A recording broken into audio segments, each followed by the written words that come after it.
kembali lagi dengan saya. Assalamualaikum warahmatullahi wabarakatuh. Perkenalkan, saya Pujiasti, saya dari kelas 2B Prodi PNF Universitas Bengkulu. Nah baiklah, dalam channel kali ini saya akan menjelaskan tentang materi manajemen pendidik dan peserta didik. Nah sebelumnya di sini terdapat pengertian manajemen pendidik.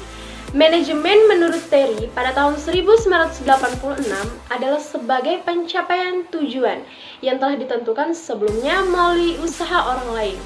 Sementara itu, menurut tim dosen administrasi pendidikan pada tahun 2014, manajemen itu berasal dari bahasa Inggris yaitu management, yang dikembangkan dari kata to manage yang artinya mengatur atau mengelola. Kata manage itu sendiri berasal dari Italia yaitu managio yang diadopsi dari bahasa Latin managiare yang berasal dari kata manus yang artinya tangan. Nah, selanjutnya di sini terdapat pengertian pendidik.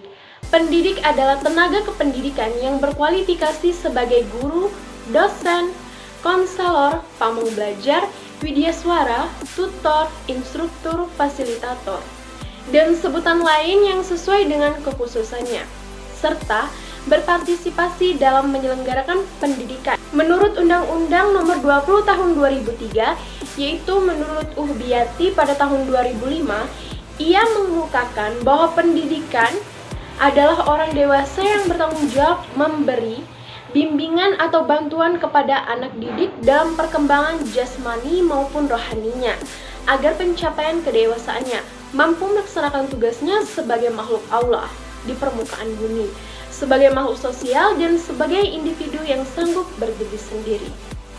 Nah, sekarang jadi dapat disimpulkan bahwa manajemen pendidik merupakan suatu kegiatan merencanakan, mengelola dan mengorganisasikan, mengkomunikasikan sumber daya pendidikan atau pendidik agar dapat berjalan atau melaksanakan tugas dan tanggung jawabnya secara efektif maupun efisien dengan maksud tercapainya tujuan pembelajaran atau tujuan pendidikan sebagaimana yang diharapkan. Nah, selanjutnya menurut Supardi pada tahun 2013, ia menyebutkan tugas seseorang pendidik terdiri atas beberapa hal, yaitu sebagai berikut. Yang pertama, tugas guru sebagai profesi. Tugas ini menuntut kepada guru untuk mengembangkan potensi profesionalisme dari diri sesuai perkembangan ilmu, pengetahuan, dan teknologi. Mendidik, mengajar, dan melatih anak didik adalah tugas guru sebagai profesi. Tugas guru sebagai pendidik berarti meneruskan dan mengembangkan nilai-nilai hidup kepada anak didik. Yang kedua, tugas guru di bidang kemanusiaan. Tugas guru di bidang kemanusiaan adalah sebagai orang tua kedua di sekolah. Sebagai orang tua di sekolah, guru harus tampil sebagai idola yang dapat menarik simpati siswa. Guru harus dapat memotivasi siswanya untuk secara aktif melakukan kegiatan belajar di kelas maupun di luar kelas. Yang ketiga, tugas guru di bidang kemasyarakatan. Tugas guru di bidang kemasyarakatan adalah mendidik, mengajar masyarakat untuk menjadi warga negara yang bertanggung jawab dan menjunjung tinggi nilai moral sosial maupun keagamaan dan menjadikan anggota masyarakat sebagai insan pembangun. Masyarakat memerlukan sumbangsi guru dalam menyelesaikan permasalahan-permasalahan yang dihadapi oleh masyarakat. Nah, sekarang selanjutnya saya akan menjelaskan tentang tugas, kewajiban, dan hak dari pendidik. Yang pertama itu tugas pendidik. Tugas pendidik menurut Undang-Undang Nomor 20 Tahun 2003 adalah merencanakan dalam melaksanakan proses pembelajaran, menilai hasil pembelajaran, melakukan pembimbingan dan pelatihan, serta melakukan penelitian dan pengabdian kepada masyarakat, terutama bagi pendidik pada perguruan tinggi. Nah, selanjutnya kewajiban pendidik. Kewajiban pendidik itu terdiri dari 3 kewajiban. Yang pertama, menciptakan suasana pendidikan yang bermakna, menyenangkan, kreatif, dinamis, dan dialogis. Yang kedua, mempunyai komitmen secara profesional untuk meningkatkan mutu pendidikan. Dan yang ketiga, memberi teladan dan menjaga nama baik lembaga, profesi, dan kedudukan sesuai dengan kepercayaan yang diberikan kepadanya. Baik, selanjutnya dari hak pendidik. Hak pendidik dalam Undang-Undang Nomor 20 Tahun 2003 adalah yaitu terdiri dari 5 hak pendidik. Yang pertama, penghasilan dan jaminan kesejahteraan sosial yang pantas dan memadai. Yang kedua, penghargaan sesuai dengan tugas dan prestasi kerja. Yang ketiga, pembinaan karir sesuai dengan tuntunan pengembangan kualitas. Yang keempat, perlindungan hukum dalam melaksanakan tugas dan hak atas hasil kekayaan intelektual. Dan yang kelima, kesempatan untuk menggunakan sarana prasarana dan fasilitas pendidikan untuk menunjang kelancaran pelaksanaan tugas. Nah, selanjutnya di sini terdapat pula peran dari pendidik, yaitu yang dikemukakan oleh Supardi pada tahun 2013. Peran di sini terdapat 13 peran. Yang pertama, guru sebagai pendidik. Yang kedua, guru sebagai pengajar. Yang ketiga, guru sebagai pembimbing. Yang keempat, guru sebagai pelatih. Yang kelima, guru sebagai penasihat. Yang keenam, guru sebagai model dan teladan. Yang ketujuh, guru sebagai korektor. Yang kedelapan, guru sebagai organisator. Yang kesembilan, guru sebagai motivator. Yang kesepuluh, guru sebagai fasilitator. Yang kesebelas, guru sebagai pengelola kelas.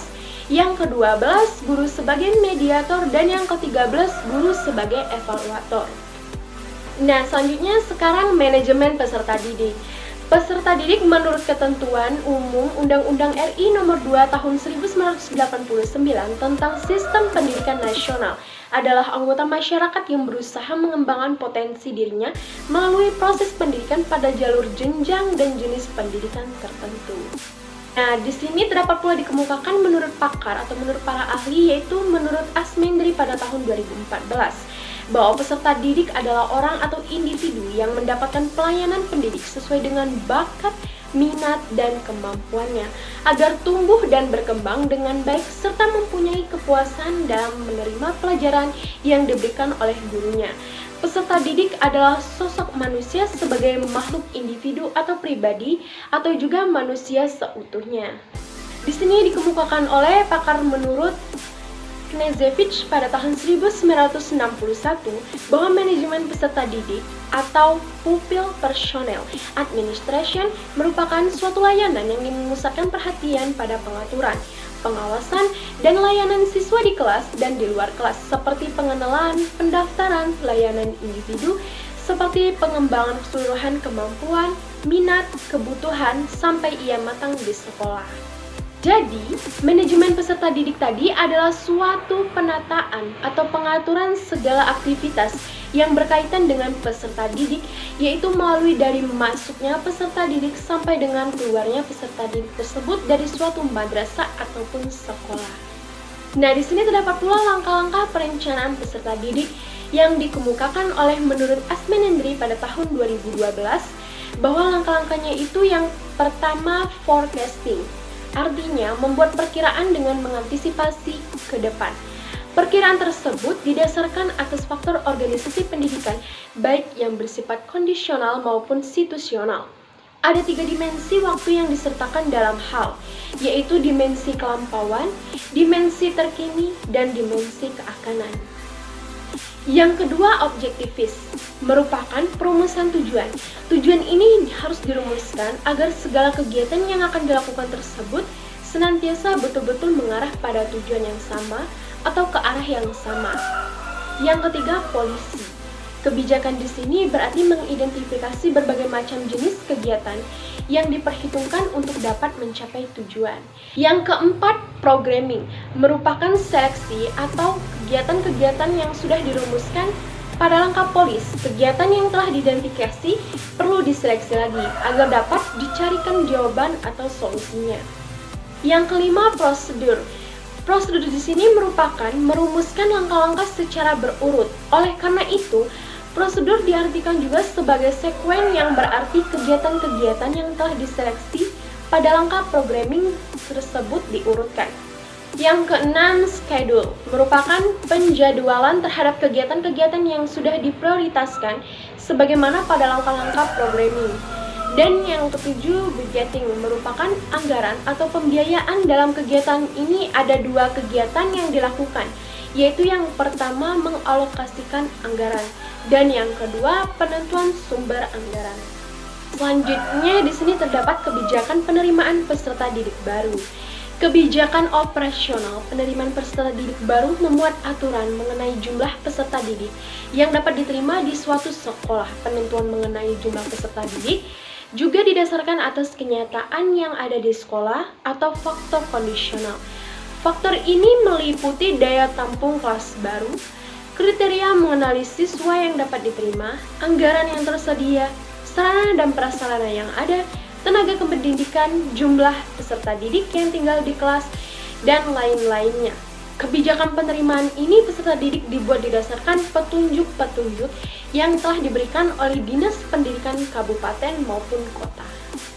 Nah, baiklah itulah tadi penyampaian dari materi saya. Sekian dari saya. Wassalamualaikum warahmatullahi wabarakatuh.